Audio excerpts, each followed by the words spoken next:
اس گھر میں برکت اور خوشیاں کبھی نہیں آ سکتی جس گھر کی عورتوں کی آوازیں گھر سے باہر جاتی ہوں۔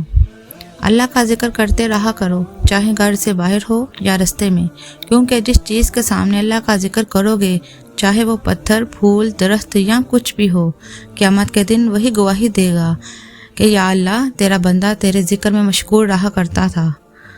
اگر لوگوں کو فجر و عشاء کی نماز کا معلوم ہو جائے تو گھٹنوں کے بل گھسیٹتے ہوئے مسجد میں آئیں۔ اللہ تعالیٰ نے ایسی کوئی بیماری نہیں بنائی کہ جس کی دوا نازل نہ کی ہو، سوائے ایک بیماری کے، وہ بڑھاپا ہے۔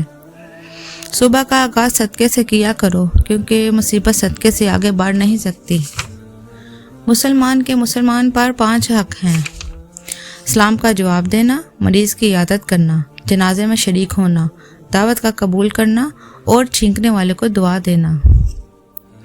اپنے شرک سے دوسروں کو محفوظ رکھو، یہ بھی ایک قسم کا صدقہ ہے۔ جس نے کسی مسلمان کی پردہ پوشی کی، اللہ تعالیٰ قیامت کے دن اس کی پردہ پوشی کرے گا۔